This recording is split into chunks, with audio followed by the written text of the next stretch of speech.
Hello everyone, good morning. कैसे हैं आप लोग? स्वागत है आपका खान ग्लोबल स्टडीज़ के ऑफिशियल ऐप पर। मैं आपका जीएस मेंटर ज्ञान प्रकाश झा आपके सामने हाजिर हूँ पॉलिटी की अगली क्लास लेकर। And today we are going to discuss, आज हम लोग डिस्कस करने वाले हैं पॉलिटी के अंदर। पहले हम लोग पार्लियामेंट को कवर करेंगे, कंपैरिजन करेंगे लोकसभा और राज्यसभा के पावर को, और फिर हम लोग स्टार्ट करेंगे आज सुप्रीम कोर्ट को। ठीक है, तो सभी को एक बार, जितने भी हैं बच्चे, सभी बच्चे एक बार क्लास को रिफ्रेश कर लेंगे, है ना, ताकि आप लोगों को क्लास मतलब प्रॉपर देखने लग जाए। ठीक, एक बार सभी लोग क्लास को रिफ्रेश कर लीजिए। ठीक, आ रही है सभी को, मतलब क्लास दिखाई दे रही है?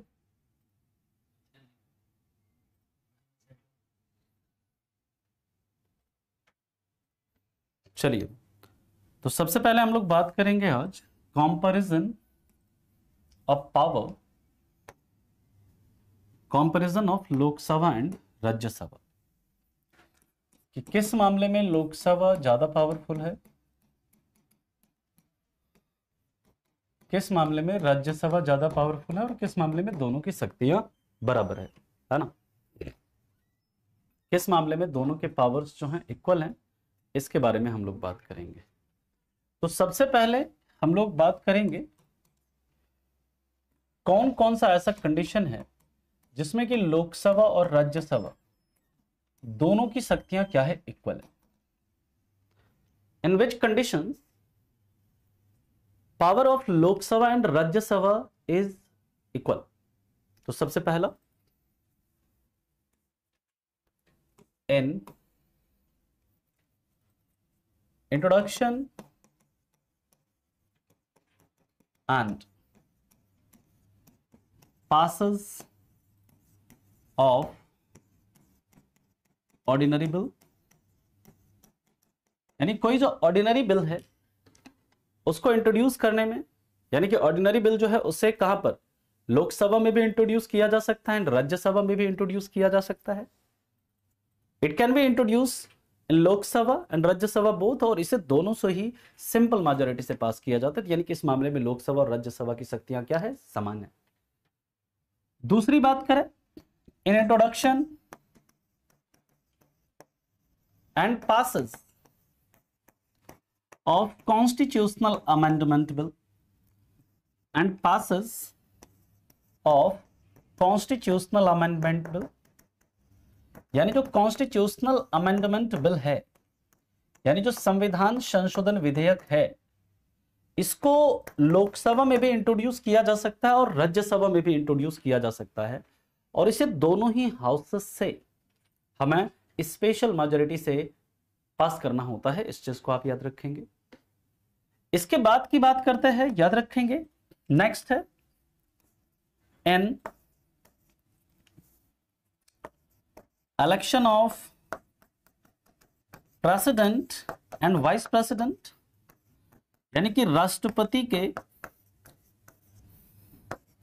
राष्ट्रपति और उपराष्ट्रपति के चुनाव में लोकसभा और राज्यसभा दोनों के सदस्य पार्टिसिपेट करते हैं, है ना।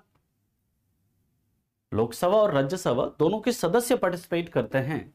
तो ये जो है दोस्तों, इसमें भी लोकसभा और राज्यसभा की जो मतलब पावर है वो क्या है, समान है, इक्वल है। याद है? किसी को कोई दिक्कत है, परेशानी है, समस्या है तो आप बताइए, फिर हम लोग चलते हैं इसके आगे, अगले पॉइंट पर मूव करते हैं।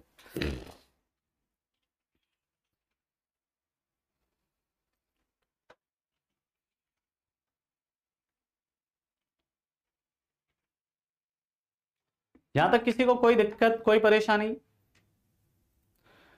क्लास, सभी बच्चे एक बार क्लास को क्या कर लें, रिफ्रेश कर लें, है ना। सभी बच्चे क्लास को एक बार क्या कर लें, रिफ्रेश कर लें।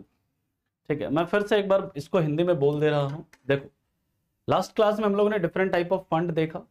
आज हम लोग क्या देखेंगे, सबसे पहले देखेंगे कि लोकसभा और राज्यसभा की शक्तियां, यानी कि किसमें लोकसभा और राज्यसभा दोनों की शक्तियां समान है। फिर हम लोग देखेंगे किसमें लोकसभा ज्यादा पावरफुल है, राज्यसभा कम पावरफुल है। फिर हम लोग देखेंगे किसमें राज्यसभा ज्यादा पावरफुल है और लोकसभा कम पावरफुल है ना। ये 3 कंडीशन देखेंगे, फिर हम लोग सुप्रीम कोर्ट को स्टार्ट करेंगे आज। अब सबसे पहले हम लोग देख रहे हैं कौन कौन सा ऐसा मसला है, कौन कौन सा ऐसा मुद्दा है जिसमें कि लोकसभा और राज्यसभा दोनों क्या है, इक्वल है। उसमें हम लोगों ने पहला देखा in introduction and passage of ordinary bill, यानी कि साधारण विधेयक को प्रस्तुत करने और उसे पारित करने के मामले में। साधारण विधेयक लोकसभा और राज्यसभा दोनों में ही इंट्रोड्यूस हो सकता है और उसे दोनों ही हाउसेस से हमें सिंपल मेजॉरिटी से पास करना होता है। इट मींस ऑर्डिनरी बिल के केस में दोनों ही हाउस की पावर क्या है, समान शक्ति है। हिंदी में अगर आपको लिखना है तो आप लिख लीजिएगा, हिंदी में लिख लीजिएगा, हिंदी में आप लिख लेंगे साधारण विधेयक को प्रस्तुत करने तथा पारित करने में, ठीक, डेफिनेटली हो सकता है अर्जुन, डेफिनेटली। कल भी एक बच्चे ने सवाल पूछा था ऐसा, और आपका जायज सवाल है, डेफिनेटली हो सकता है। ओके, दूसरा याद रखिएगा संविधान संशोधन विधेयक को प्रस्तुत करने और पारित करने के मामले में। तीसरा राष्ट्रपति और उपराष्ट्रपति को के चुनाव में, क्योंकि राष्ट्रपति और उपराष्ट्रपति का जो चुनाव होता है इसमें लोकसभा और राज्यसभा दोनों के सदस्य पार्टिसिपेट करते हैं। यहां तक क्लियर है सभी को? किसी को कोई दिक्कत, कोई परेशानी, कोई समस्या है या नहीं, बताइए, फिर हम लोग चलेंगे इसके आगे, अगले पॉइंट पर मूव करेंगे। यहां तक सभी को समझ में आ गया? Can I move?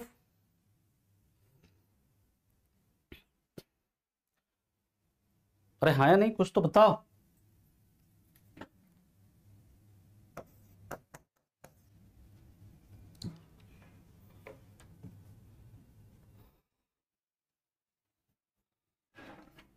यहां तक आ गया सभी को समझ में?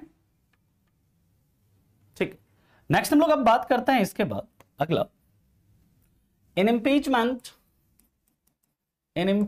Of president.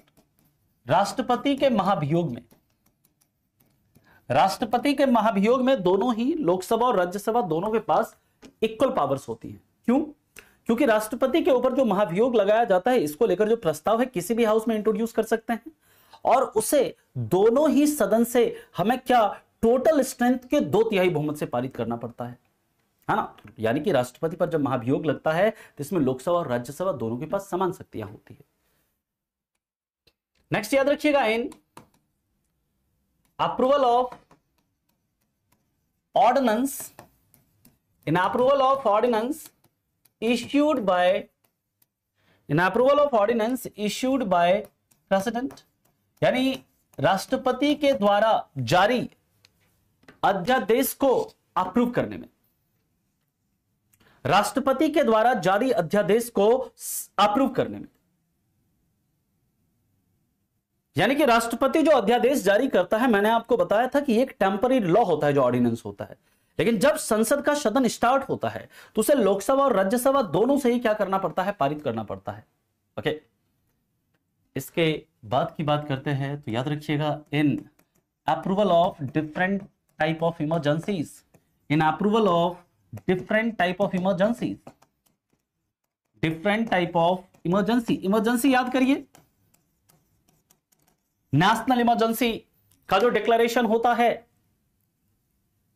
नेशनल इमरजेंसी का जो डिक्लेरेशन होता है उसे दोनों ही सदन से क्या करना पड़ता है, हमें पारित करना पड़ता है। जो प्रेसिडेंट रूल का डिक्लेरेशन होता है उसे दोनों ही हाउसेस से क्या करना पड़ता है, पास करना पड़ता है। और इसी तरह जो फाइनेंशियल इमरजेंसी का जो डिक्लेरेशन होता है उसे भी क्या करना पड़ता है, उसे भी दोनों ही हाउसेस से क्या करना पड़ता है, पास करना पड़ता है। इस चीज को आप याद रखेंगे। ये जो है ना विशाल एंड चंदन, आप लोग ना एक बार क्लास को रिफ्रेश करो यार। सौरभ, चंद्रेश, ये उनको बताओ कमेंट में, उनको वो करके बता दो कि वो लोग ना एक बार क्लास को क्या करना, रिफ्रेश कर लें। पता चल रहा है कि उनका क्लास स्ट्रीम ही नहीं, अभी तक वो स्टार्ट ही नहीं हुआ। एक बार उसको बता दो उन लोगों को। यानी कि अलग अलग प्रकार की जो इमरजेंसीज है, अलग अलग प्रकार के जो आपात है, उनको अप्रूव करने में दोनों के पास क्या होता है, इक्वल पावर होती है। इस चीज को आप याद रखेंगे। इसके बाद की बात करते हैं दोस्तों, तो याद रखेंगे नेक्स्ट पॉइंट पर हम लोग चलते हैं। इन selection of ministers including prime minister, यानी प्रधानमंत्री सहित मंत्रियों की नियुक्ति में, मतलब मंत्रियों के सिलेक्शन में। क्योंकि आपको पता है जो मिनिस्टर या प्राइम मिनिस्टर ये कहां से हो सकते हैं, ये लोकसभा से भी हो सकते हैं और राज्यसभा से भी हो सकते हैं, है ना जी।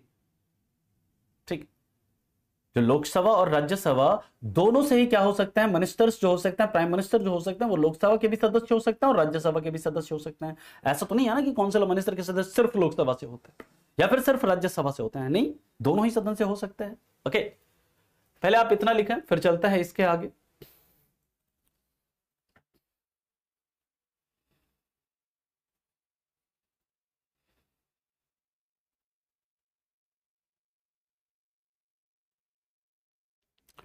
यहीं पर लिख लीजिए, 2 पॉइंट और है, 2 पॉइंट को यहीं पर मैं लिख देता हूं। In removal of some constitutional post, in removal of some constitutional post, यानी कुछ संवैधानिक पदों को हटाने में लोकसभा और राज्यसभा दोनों के पास क्या होती है, समान शक्ति होती है। जैसे एग्जाम्पल के तौर पर, जैसे कैग को हटाना है, जैसे जजेज of supreme court and high court, अगर इनको हटाना है ना, सुप्रीम कोर्ट और हाई कोर्ट के जजों को हटाना है, कैग को हटाना है, ऐसे ही कुछ संवैधानिक पद होते हैं जिसको हटाने के लिए हमें लोकसभा और राज्यसभा दोनों से उनके रिमूवल का जो प्रस्ताव होता है उसे पारित करना पड़ता है। Okay, clear? Sir Narendra Modi Lok Sabha के मेंबर हैं, बिल्कुल रोहन जी, आपको ये पता होना चाहिए, वाराणसी सीट से हैं वो, है ना, ये बेसिक से जानकारी है ना। सर जी 3 नंबर छूट गया, कौन सा 3 नंबर छूट गया, लिख लो जो छूट गया है, लिख लो ये, है ना।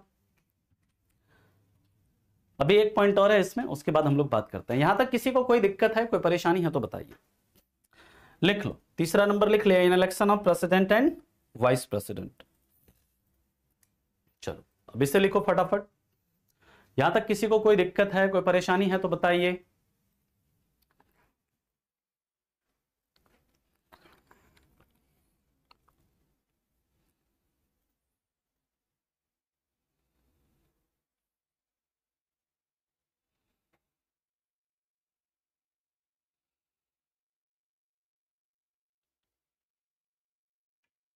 आगे चला, ठीक।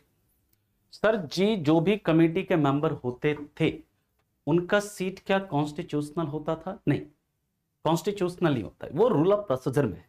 ठीक है राकेश जी। नेक्स्ट हम लोग बात करते हैं इसके बाद, अगला जो है point,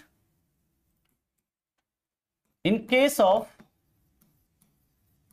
enlargement of jurisdiction of supreme court and high court. ध्यान से इस पॉइंट को समझिएगा, इंपॉर्टेंट है। अगर मान लीजिए सर्वोच्च न्यायालय है और उच्च न्यायालय है, इसका क्या होता है, अपना एक क्षेत्राधिकार होता है। क्षेत्राधिकार क्या होता है, अभी हम लोग जो सुप्रीम कोर्ट डिस्कस करेंगे, हाई कोर्ट डिस्कस करेंगे तो समझ में आएगा। नॉर्मली अभी ये मत समझिए, क्षेत्राधिकार का मतलब क्या होता है कि जिन मामलों की सुनवाई उस पर्टिकुलर कोर्ट में हो सके, जिन केसेस की सुनवाई उस कोर्ट में हो सके, उसे क्या बोलते हैं, उसका क्षेत्राधिकार बोलते हैं कि इन क्षेत्र पर इसका अधिकार है।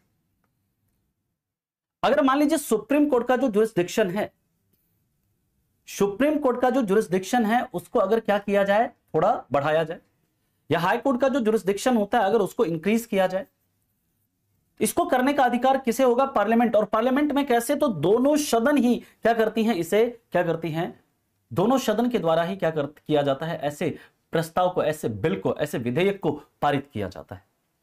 और इसमें भी लोकसभा और राज्यसभा के पास क्या होती है, समान शक्तियां होती है। ठीक है रोशन जी, लास्ट में पूछ लीजिएगा, लास्ट में ना जब 11:50 हो जाएगा तो आप मुझे याद दिला दीजिएगा, मैं बता दूंगा आपको। ठीक है, क्या होता है मॉडल कोड ऑफ कंडक्ट। ठीक है, नेक्स्ट हम लोग बात करते हैं इसके बाद, in which condition Lok Sabha is more powerful than Rajya Sabha. Lok Sabha Rajya Sabha से ज्यादा शक्तिशाली किन किन मामलों में होगी? तो सबसे पहले in case of money bill. Sir क्यों, why in case of money bill? Because money bill is introduce,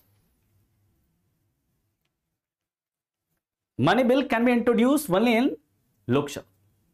money bill को सिर्फ और सिर्फ लोकसभा में इंट्रोड्यूस किया जा सकता है, और साथ ही साथ मनी बिल को सर्टिफाई कौन करता है? Lok Sabha speaker. It means Lok Sabha is more powerful in case of money bill, yes or no? Second, in case of joint session of parliament, in case of joint session of parliament, sir कैसे joint session of parliament में कैसे sir? क्योंकि देखिए joint session में कोई भी decision कैसे लिया जाता है? Bye simple majority, and Lok Sabha के पास ज्यादा नंबर होता है, ज्यादा संख्या है, ज्यादा मेंबर्स हैं, इसलिए यहां पर Lok Sabha will be more powerful. Okay, Hindi में आप लिख लेना धन विधेयक के केस में। दूसरा लिख लीजिएगा संसद के संयुक्त अधिवेशन के मामले में, इसका अगर हिंदी लिखना है तो आप लिख लीजिएगा सर्वोच्च न्यायालय और उच्च न्यायालय के क्षेत्राधिकार को बढ़ाने के मामले में। ओके, तीसरा, इन डिसकंटिन्यूएंस ऑफ नेशनल इमरजेंसी। याद करो नेशनल इमरजेंसी वाला लेक्चर, राष्ट्रीय आपात वाला लेक्चर आप लोग याद करिए। वहां पर आपको मैंने क्या बताया था? राष्ट्रीय आपात कैसे समाप्त हो सकता है, किन किन कंडीशन पर राष्ट्रीय आपात समाप्त हो सकता है। अगर प्रेसिडेंट अपने डिक्लेरेशन को वापस ले लेते हैं तो, अगर पार्लियामेंट उसे with in 1 month special majority से पारित नहीं करती है तो, और तीसरा, अगर लोकसभा इस पर्पस के लिए एक प्रस्ताव पारित कर दे, कैसे? सिंपल मेजॉरिटी से। तो यानी कि लोकसभा सिंपल मेजॉरिटी से एक प्रस्ताव पारित करके नेशनल इमरजेंसी को डिसकंटिन्यू कर सकती है। इसका मतलब क्या है? Lok Sabha is more powerful. Sir CMO एक ही होती है क्या? दोनों में अलग अलग होती है क्या? सवाल क्या है श्रेया? तुम्हारा समझ नहीं आ रहा है। सीएमओ क्या मतलब? सीएमओ तो मैंने कुछ बताया ही नहीं है। अब सवाल, सर क्या धन विधेयक वित्त विधेयक होते हैं? अदिति, आपने पिछले लेक्चर को देखा है या नहीं देखा है? अगर देखा है तो आपके मन में यह सवाल नहीं होना चाहिए था, क्योंकि मैंने धन विधेयक और वित्त विधेयक को काफी डिटेल में बता दिया है। धन विधेयक क्या होता है, वित्त विधेयक पहले प्रकार का क्या होता है, वित्त विधेयक दूसरे प्रकार का क्या होता है। अगर आपने प्रीवियस लेक्चर को नहीं देखा है तो जाकर एक बार देखिए, और अगर देखा है तो आपके मन में यह सवाल होना नहीं चाहिए था। ठीक है, अब हम लोग बात करते हैं इसके बाद चौथा, in case of no confidence motion, in case of no confidence motion, censure motion, confidence motion and cut motion, censure motion, confidence motion and cut motion. क्योंकि ये सभी सिर्फ और सिर्फ कहां पर लाए जाते हैं? ये सभी जो प्रस्ताव है ये सभी कहां पर लाए जाते हैं? ये सभी लाए जाता है किधर? ये सभी लाए जाते हैं सिर्फ और सिर्फ लोकसभा में। सिर्फ और सिर्फ कहां पर? लोकसभा में। इसलिए इन मामलों में भी लोकसभा जो है ज्यादा पावरफुल है। सर ये नो कॉन्फिडेंस मोशन का हिंदी क्या है? अविश्वास प्रस्ताव।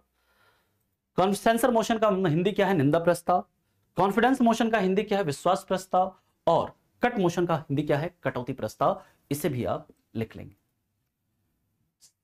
सर क्या सीओएम दोनों सदन की अलग? अरे नहीं, काउंसिल ऑफ मिनिस्टर क्या है ना, जो सेंटर में जो गवर्नमेंट होती है, जब मान लीजिए ऐसे श्रेया ये समझो जैसे अभी लोकसभा का चुनाव होगा, जिस भी पार्टी को मेजॉरिटी मिलेगी लोकसभा के अंदर, या जिस भी अलायंस को मेजॉरिटी मिलेगी, वो क्या करेगी? वो सरकार का गठन करेगी।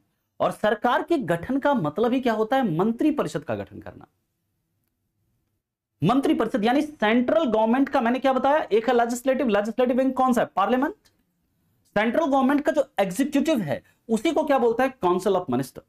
सरकार के गठन का मतलब ही क्या है? मंत्रिपरिषद का गठन करना। और मंत्रिपरिषद का जो गठन होता है उसमें लोकसभा और राज्यसभा दोनों के मेंबर्स हो सकते हैं। अगर कोई मेंबर नहीं भी है तो भी मंत्रिपरिषद का सदस्य बन सकता है। और मंत्रिपरिषद का मैंने आपको मैक्सिमम साइज भी बताया था, क्या होता है? आर्टिकल 75 क्लाउज 1A याद करिए। मैक्सिमम स्ट्रेंथ जो हो सकता है काउंसिल ऑफ मिनिस्टर का वो कितना 15% ऑफ स्ट्रेंथ ऑफ लोकसभा, है ना। यानी कि मंत्रिपरिषद में कुल कितने मेंबर्स हो सकते हैं मैक्सिमम, और उसमें लोकसभा और राज्यसभा दोनों के सदस्य शामिल होते हैं। आ गया समझ में। अब हम लोग बात करते हैं इसके बाद, यहां तक पहले लिखिए, फिर हम लोग बात करेंगे in which condition Rajya Sabha is more powerful than Lok Sabha. तुम्हारा डाउट क्लियर हुआ श्रेया? हाँ जी राकेश बाबू। अदिति तुमने पिछला लेक्चर देखा था या नहीं देखा था बताओ? हाँ जी अदिति जी।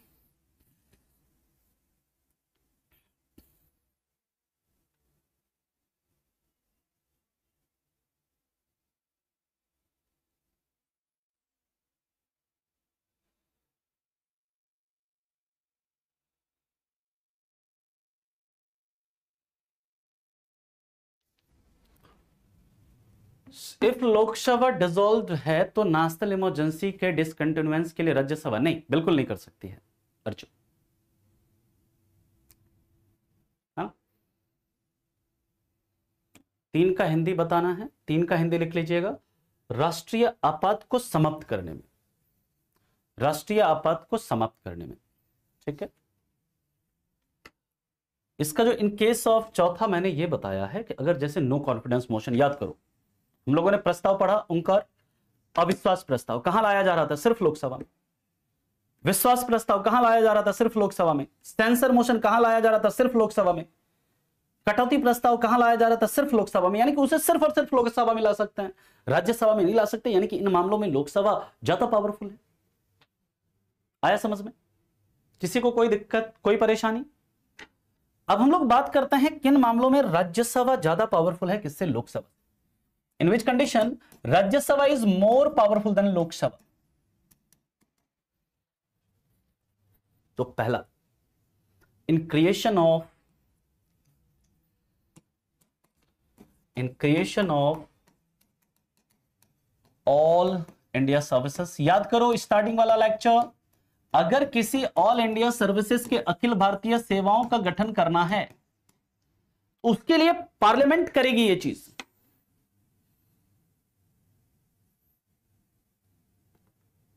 अगर किसी अखिल भारतीय सेवाओं का गठन करना है, वर्तमान में आर्टिकल 312 उसमें क्या है? अखिल भारतीय सेवाएं हैं, उसमें कितने 3 प्रकार की सर्विसेज हैं, आईएएस, आईपीएस एंड आईएफओएस, यानी Indian administrative services, Indian police services and Indian forest services. ये अखिल भारतीय सेवा के अंदर है। लेकिन मान लीजिए किसी भी अखिल भारतीय सेवा को, किसी भी सेवा को अखिल भारतीय सेवा में शामिल करना है या किसी को उससे हटाना है, तो ऐसा कौन करेगी? ऐसा करेगी पार्लियामेंट, और इसके लिए संविधान संशोधन की भी जरूरत होगी। लेकिन इसके लिए संसद को परमिशन कौन देगा? वो देगा राज्यसभा। तो याद रखिएगा, अगर राज्यसभा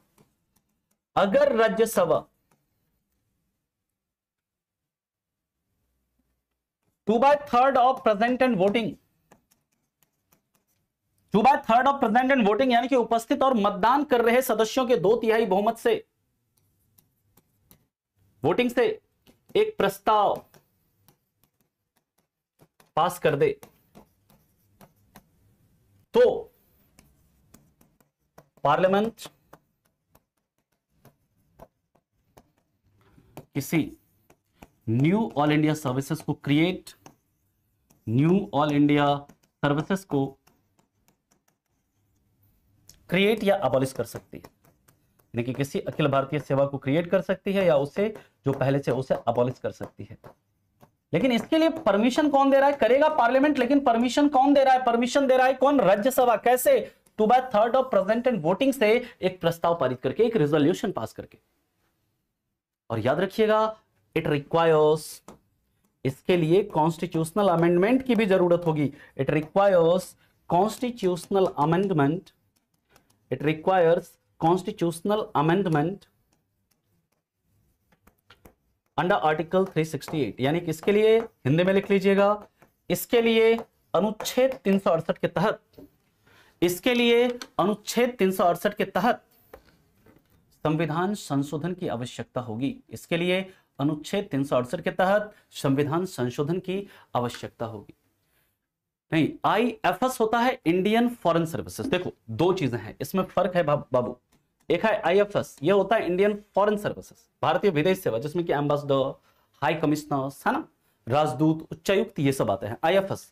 और जो मैं बात कर रहा हूं वो है IFOS। IFOS जो है वो है क्या, वो है इंडियन फॉरेस्ट सर्विसेज। तो इसमें 3 शामिल होता है, IAS होता है, IPS होता है और IFOS होता है, इंडियन फॉरेस्ट सर्विसेज होता है। फॉरेन सर्विसेज वाले इसमें नहीं आते हैं, ठीक है, ये बात समझ में आ गई।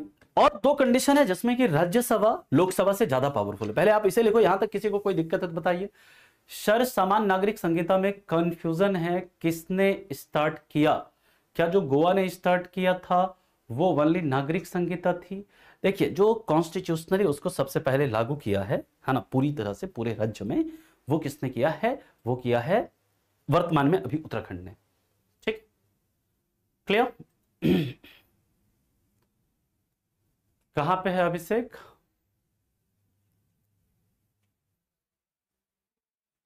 लोकसभा प्रोसीडिंग थोड़ा सा ऊपर करिएगा, 1 सेकंड, इधर वाला, हाँ sir. Lok Sabha proceeding time greater than Rajya Sabha proceeding time, अरे वो बेसिक चीज है, उसमें मतलब ऐसा कोई वो नहीं है ना। वो लोकसभा ज्यादा समय तक कार्य करती है, ऐसा नहीं कहेंगे कि इसमें लोकसभा ज्यादा शक्तिशाली, नो, ठीक है। चलो आगे चलें, ठीक है। अच्छा, देहरादून में, ओके ओके। चलिए अब हम लोग बात करते हैं दूसरा कंडीशन। सेकंड कंडीशन याद रखिएगा, आर्टिकल 249। अगर राज्यसभा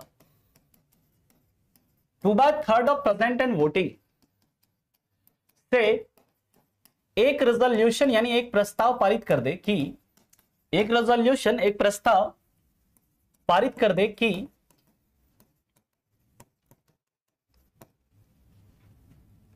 पार्लियामेंट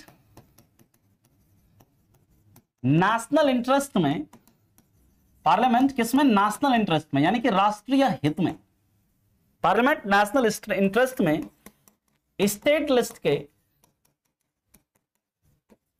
सब्जेक्ट पर कानून बना सकती है, स्टेट लिस्ट के सब्जेक्ट पर कानून बना सकती है।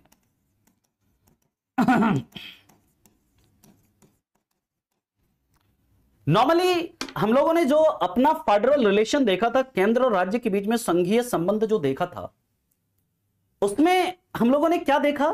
उसमें हम लोगों ने देखा था कि 3 लिस्ट है, union list, state list and concurrent list. संघ सूची, राज्य सूची और समवर्ती सूची। संघ सूची पर कानून बनाने का अधिकार किसे? पार्लियामेंट को। राज्य सूची पर कानून बनाने का अधिकार किसे? राज्य सरकार को। और समवर्ती सूची पर दोनों कानून बना सकते हैं। लेकिन मैंने आपको यह भी बताया था कि हमारे देश में फेडरल सिस्टम है, लेकिन विथ स्ट्रॉन्ग सेंटर, मजबूत केंद्र के साथ संघात्मक व्यवस्था है। यानी कि जो सेंटर है कई बार क्या हो जाती है? ज्यादा पावरफुल हो जाती है। इन केस ऑफ नेशनल इमरजेंसी, याद करिए, इन case of president rule, centre will become more powerful.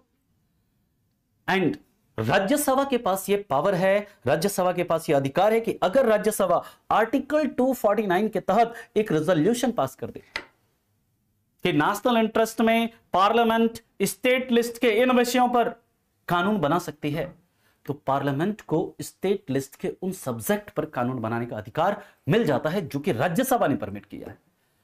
बिना राज्यसभा, जब तक राज्यसभा ऐसा प्रस्ताव पारित नहीं करेगा, तब तक पार्लियामेंट स्टेट लिस्ट के सब्जेक्ट पर कानून नहीं बनाएगी। यानी कि राज्यसभा पावरफुल है। यहां पर राज्यसभा पावर दे रही है पार्लियामेंट को, पार्लियामेंट अब तुम क्या करो? स्टेट लिस्ट के इन विषयों पर कानून बनाओ। यानी कि अगर ऐसा होता है, देन पार्लियामेंट, तो parliament can make law, then parliament can make law on subject under state list. तब संसद राज्य सूची के विषयों पर क्या कर सकती है? कानून बना सकती है। लेकिन ऐसे कानून की जो मैक्सिमम वैलिडिटी होती है, ऐसे कानून की मैक्सिमम वैलिडिटी कितनी होती है? दैट इज 1 ईयर, 1 साल तक यही कानून ये लागू होता है। अगर 1 साल से ज्यादा बढ़ाना है तो फिर से इसे 2/3 बहुमत से क्या करना पड़ेगा, पारित करना पड़ेगा राज्यसभा के द्वारा, तब जाकर ये 1 साल से एक्सटेंड होगा। लेकिन इसकी जो मैक्सिमम वैलिडिटी होती है वो कितनी होती है, वो 1 साल होती है, याद रखें। इसके बाद तीसरा कंडीशन जिसमें राज्यसभा ज्यादा पावरफुल है किससे, लोकसभा से, वो है article 67 clause B.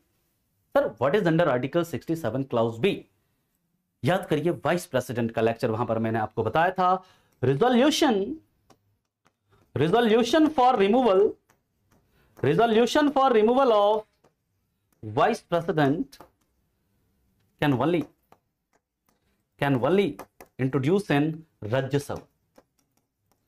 only introduce इन राज्यसभा, आपको बताया था कि उपराष्ट्रपति को हटाने का जो प्रस्ताव है वो सिर्फ और सिर्फ किधर इंट्रोड्यूस हो सकता है, सिर्फ और सिर्फ राज्यसभा में इंट्रोड्यूस हो सकता है, not in Lok Sabha. Is it clear? यहां तक सभी को समझ में आ गई बात? किसी को कोई दिक्कत है, परेशानी है, समस्या है तो आप बताएंगे। अब हम लोग बात करेंगे किसकी तरफ चलेंगे, अब हम लोग बात करेंगे सुप्रीम कोर्ट की। यहां पर हमारा जो पार्लियामेंट टॉपिक है वो फिनिश हो जाता है।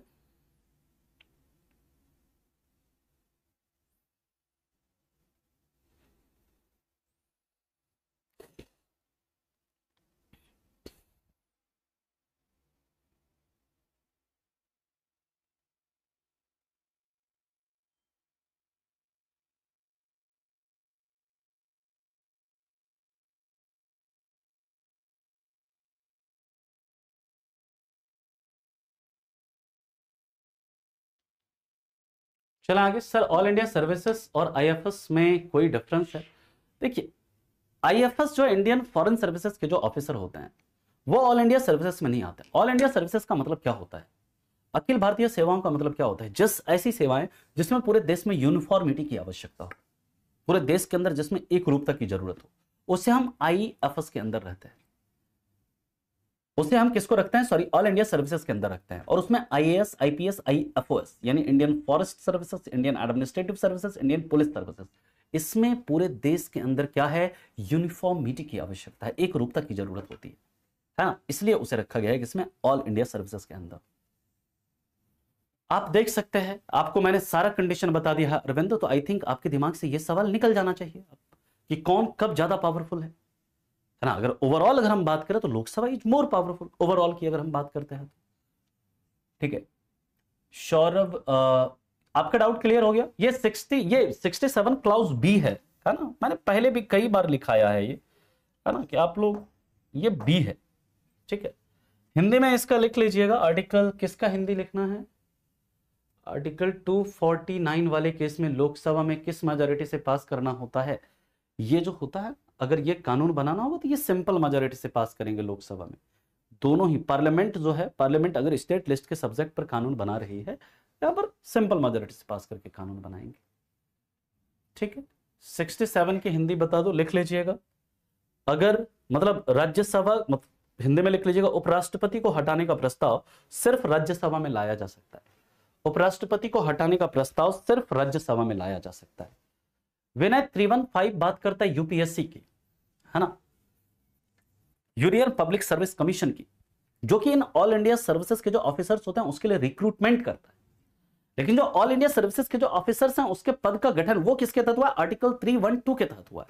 और आर्टिकल 315 बात करता है यूनियन पब्लिक सर्विस कमीशन की, जो कि एक संवैधानिक निकाय है, जो कि क्या करता है, इन पदों के लिए रिक्रूटमेंट करता है। आया समझ में? किसी को कोई दिक्कत, कोई परेशानी?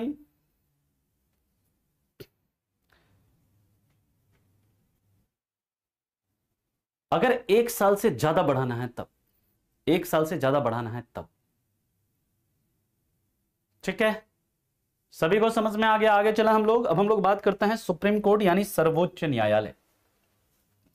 सर्वोच्च न्यायालय अगले 2 लेक्चर में, मतलब 1 से 2 लेक्चर में हमारा सुप्रीम कोर्ट फिनिश हो जाएगा। फिर हम लोग कैग की बात करेंगे, कैग के बाद फिर गवर्नर, उसके बाद स्टेट लेजिस्लेचर, और जैसे स्टेट लेजिस्लेचर होगा फिर हम लोग सेंटर स्टेट रिलेशन, फिर लोकल गवर्नमेंट, ये सब करके आपका पॉलिटी खत्म।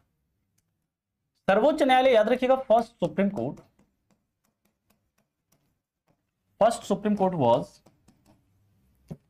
established in Calcutta. First Supreme Court was established in Calcutta. Present Kolkata है ना? हाँ बिल्कुल, कॉन्स्टिट्यूशन में है वर्णन उसका. In Calcutta by provision of by Kolkata in Calcutta in 1774 by regulating act 1773. Hindi में लिख लीजिएगा. सबसे पहले हिंदी में लिख लीजिएगा, सबसे पहले सर्वोच्च न्यायालय की स्थापना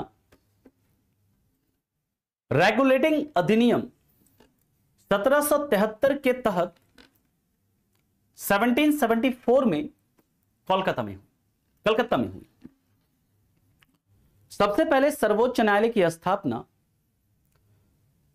रेगुलेटिंग अधिनियम 1773 के तहत 1774 में कलकत्ता में हुई. और इसके जो फर्स्ट सीजेआई बनते हैं, first chief justice of India बनते हैं कौन? Elijah Impey. ये सब मैंने आपको बताया हुआ है ऑलरेडी जब हम पढ़ रहे थे क्या, constitutional development of India, Bharat का संवैधानिक विकास, वहां पर आपको मैंने ये ऑलरेडी बता रखा है. याद रखिएगा, to resolve dispute between center and provinces, a federal court was established by Government of India Act 1935. Hindi में आप इसे लिख लीजिएगा. केंद्र और प्रांत के बीच विवादों के समाधान के लिए, हिंदी में लिख लीजिएगा, केंद्र तथा प्रांतों के बीच विवादों को, केंद्र तथा प्रांतों के बीच विवादों के समाधान के लिए भारत शासन अधिनियम 1935 के तहत, भारत शासन अधिनियम 1935 के तहत एक संघीय न्यायालय की स्थापना हुई. एक संघीय न्यायालय की स्थापना हुई. पहले आप इतना लिखें, सीजीआई का मतलब है चीफ जस्टिस ऑफ इंडिया, मुख्य न्यायाधीश. मुख्य न्यायाधीश.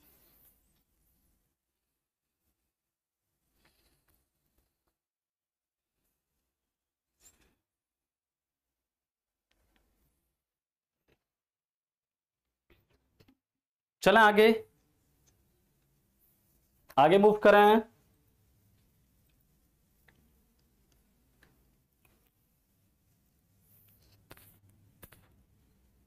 Yes or no?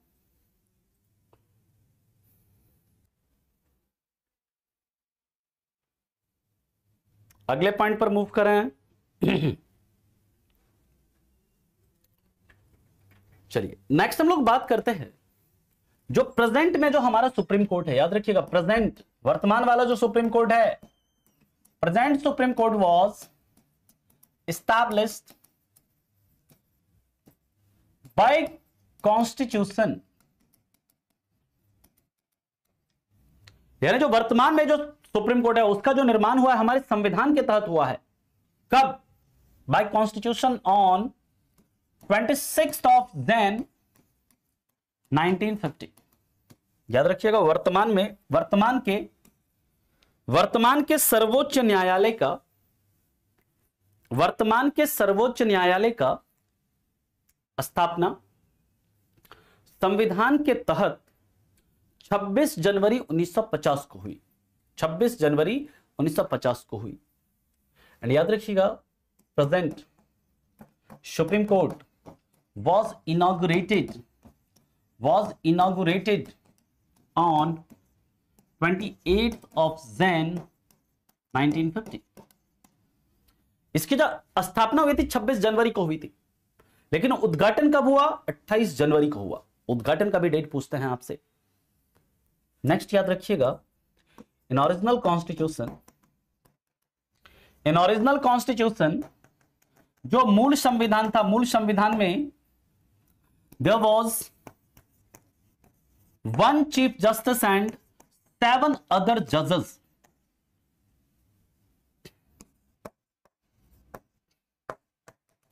हमारा जो मूल संविधान था उसमें यह कहा गया था कि सर्वोच्च न्यायालय में एक चीफ जस्टिस होंगे, एक चीफ जस्टिस होंगे और कितने 7 अन्य जजेस होंगे। यानी कि ओरिजिनल कॉन्स्टिट्यूशन जो था यह कहता था कि जो सुप्रीम कोर्ट है उसमें एक चीफ जस्टिस होंगे और 7 अन्य जजेस होंगे, और साथ ही साथ वहां पर कह दिया गया था अगर सुप्रीम कोर्ट के स्ट्रेंथ को बढ़ाना है, अगर सुप्रीम कोर्ट के अंदर जजों की संख्या को बढ़ानी है तो वो कौन बढ़ाएंगे? वो बढ़ाएंगे पार्लियामेंट के द्वारा बढ़ाया जाएगा, यानी कि संसद के द्वारा बढ़ाया जाएगा। ओके, उसके लिए जाकर तुम रेगुलेटिंग एक्ट पढ़ो विशाल, है ना, पूरा बताया हुआ है वहां, ठीक है, पूरा बताया हुआ है, उसको जाकर पढ़िए। यहां पर जब बात करते हैं इसके बाद प्रेजेंट में क्या स्ट्रेंथ है, प्रेजेंट में स्ट्रेंथ क्या है सुप्रीम कोर्ट का? प्रेजेंट में याद रखिएगा एक चीफ जस्टिस हैं और 33 अदर जजेस हैं। कहां पर? सुप्रीम कोर्ट में एक सीजेआई और 33 अदर जजेस हैं। लेकिन आपको याद रखना है जो first chief justice of India थे, वर्तमान में जो हमारा सर्वोच्च न्यायालय है, इस सर्वोच्च न्यायालय का जो संविधान के प्रावधानों के तहत 26 जनवरी 1950 को बना, इसके जो पहले चीफ जस्टिस ऑफ इंडिया थे उनका नाम था हीरालाल जयलाल कानिया। सिर्फ आप ऐसे ही याद रखेंगे, एच जे कानिया भी रखेंगे तो काफी है, एच जे कानिया। ये पहले चीफ जस्टिस ऑफ इंडिया थे हमारे सर्वोच्च न्यायालय के, जो वर्तमान में जो हमारा सर्वोच्च न्यायालय है उसका।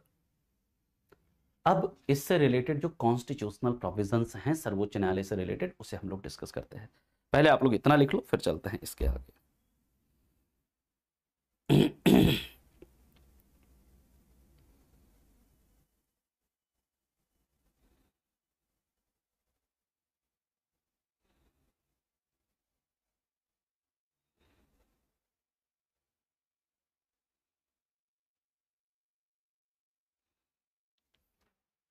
Can I move? यहां तक किसी को कोई दिक्कत, कोई परेशानी? In next 2 class we are going to complete supreme court and CAG both. अगली जो 2 क्लास होगी मंडे एंड ट्यूसडे, उसमें हम लोग सुप्रीम कोर्ट और कैग दोनों टॉपिक को कंप्लीट करेंगे। और नेक्स्ट वीक में हमारा गवर्नर, स्टेट, ये सब सारा हमारा फिनिश हो जाएगा। हाई कोर्ट तक हम लोग नेक्स्ट वीक में कंप्लीट कर लेंगे, ठीक है। उसके बाद उसके नेक्स्ट वीक में हम लोग centre state relation, local government और जो कॉन्स्टिट्यूशनल बॉडीज हैं उसके बारे में हम लोग बात करेंगे, ठीक है। ओके,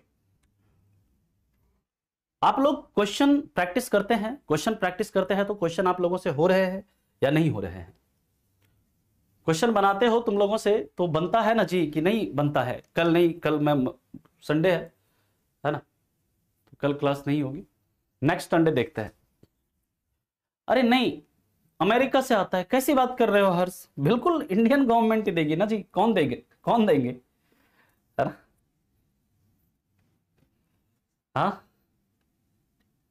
ये जब सुप्रीम कोर्ट बना ना 1950 में, तब थे, दिल्ली में हुआ था, रोशन जी, दिल्ली में, जो वर्तमान में नई दिल्ली है ना वहीं पे। और सुप्रीम कोर्ट की जो बिल्डिंग है ना, उसके डिजाइनर कौन है?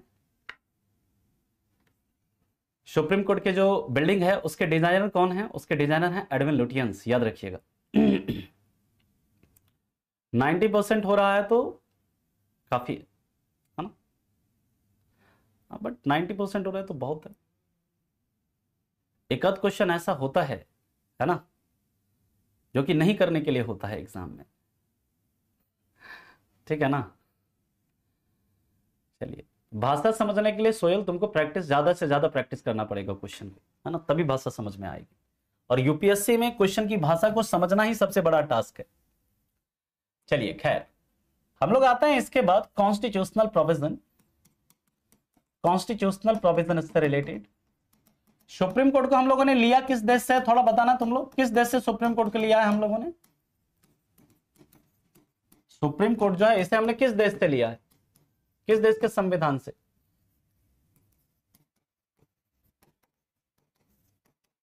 संवैधानिक प्रावधान, तो संवैधानिक प्रावधान जो ये कहां से कहां तक है? आर्टिकल 124 से लेकर कहां तक है? आर्टिकल 147 तक। अब सबसे पहला सवाल आपके मन में उठेगा कि सर ये जो सारा आर्टिकल पढ़ना है क्या, 124 से लेकर 147 तक का सारा आर्टिकल नहीं पढ़ना है। यहां पर जो जो महत्वपूर्ण आर्टिकल है इसके अंदर वो हमें पढ़ना है। लगभग इसके अंदर 15 आर्टिकल के आसपास आपको पढ़ना ही पड़ेगा, है ना। और वो 15 आर्टिकल कौन कौन से अभी हम लोग देखते हैं।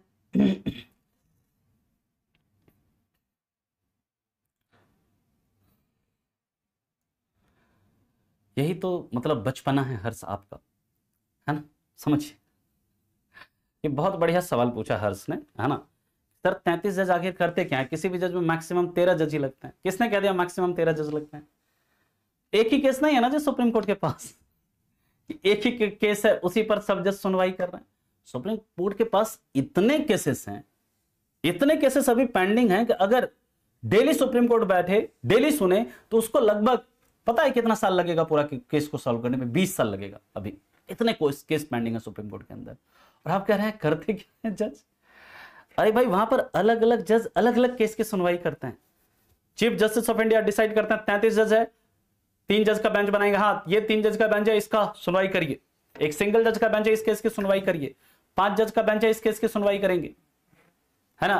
3 जज का बेंच है, ये केस की सुनवाई करेंगे। 1 जज का बेंच है, इस केस की सुनवाई करेंगे। वो पूरा मास्टर ऑफ रोस्टर होता है, वो रोस्टर बनाते हैं 33 जजों का। कौन? Chief justice of India. ये 33 जज में ये जो अलग अलग जज हैं अलग अलग केसेस की सुनवाई करेंगे। ये 3 जज हैं, इस केस की सुनवाई करेंगे, इस दिन इस केस की सुनवाई होगी, है ना। और लिया कहां से हमने? यूएसए से लिया था। कहां से लिया था? यूएसए से। Very good. क्योंकि आपको ओंकार जी, हमारी जो प्रक्रिया है बहुत स्लो है, इतने केसेस पेंडिंग है ना। एक तो जजों का स्ट्रेंथ, जज काफी मतलब जज जो होता है पूरे, अगर हम कहें पूरे साल में 180 दिन ही सुप्रीम कोर्ट काम करती है, बाकी दिन ये सब वैकेशंस पे होते हैं, है ना। ठीक है, और वही तारीख पे तारीख, तारीख पे तारीख वाली बात चलती रहती है। ठीक है। बेंच ऑफ जज क्या होता है? जजों का समूह, उसी को हम लोग क्या बोलते हैं? बेंच बोलते हैं। अब एक बच्चे का सवाल था मॉडल कोड ऑफ कंडक्ट का, है ना, उसे हम लोग सॉल्व करता। इससे रिलेटेड जो प्रावधान है इसे हम लोग आगे देखेंगे। आर्टिकल 124 क्लाउज 1, फिर उसके बाद 125 क्या है, 26, 7, ये सब क्या है, इसके ऊपर हम लोग बात करेंगे। सर जी, जब भी कोई हाई प्रोफाइल केस होता है सुप्रीम कोर्ट तुरंत सुनने लग जाती है, बाकी के केस के लिए क्यों नहीं करते? ये जुडिशियरी का अपना काम है, करने का तरीका है ना। हमारे देश में इंडिपेंडेंट जुडिशियरी है। 1 लाख वैकेंसी सरकार निकाले, किसका 1 लाख वैकेंसी निकाले हैं? जजों का।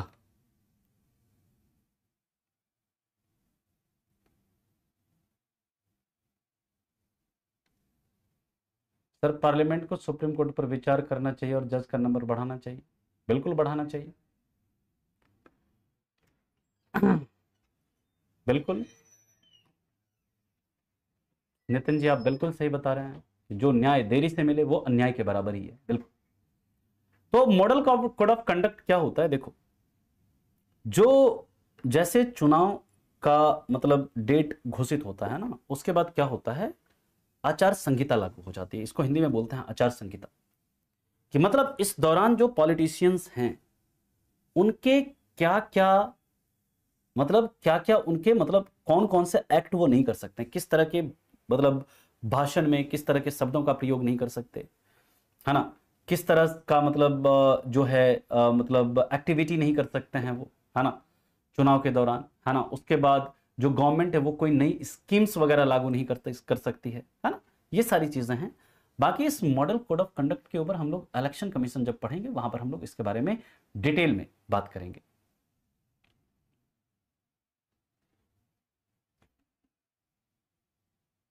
वो पार्लियामेंट का काम है ना हर्ष जी।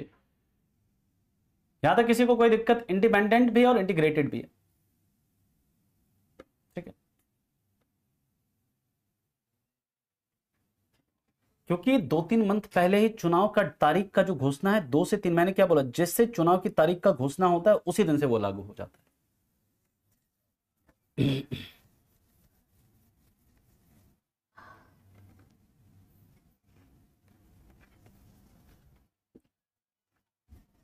ठीक है। चलिए, और किसी का कोई डाउट? बिल्कुल, वो भी डील करते हैं, क्यों नहीं करेंगे, वो भी उसमें होते हैं। कई सारे केसेस के बेंच में कई सारे केसेस की सुनवाई वो खुद भी करते हैं। ठीक है, और किसी का कोई डाउट? ऑप्शन में सिर्फ इंटीग्रेटेड दिया हो तो क्या करना चाहिए? तो सिर्फ इंटीग्रेटेड दिया है तो इंटीग्रेटेड लगाएंगे, दोनों दिया है तो दोनों लगाएंगे। कोई ऐसा आर्टिकल नहीं बनाया जा सकता क्या जिससे जज के वैकेशन को कम किया जाए? नहीं ओमकार जी, क्योंकि सुप्रीम कोर्ट अपना रूल खुद बनाती है कैसे उसको काम करना है ना, उसमें आप कुछ नहीं कर सकते। ठीक है, अभी पढ़ेंगे ना, सुप्रीम कोर्ट अभी स्टार्ट ही किया है, जब पढ़ेंगे तो आपको सारी बातें समझ में आएगी।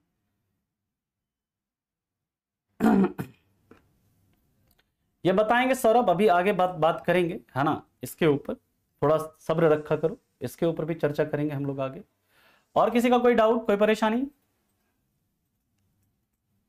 चलिए ठीक है, फिर मिलते हैं आपसे हम नेक्स्ट क्लास में मंडे को, है ना। तब तक के लिए आप लोगों का धन्यवाद। Thank you so much, bye bye, take care.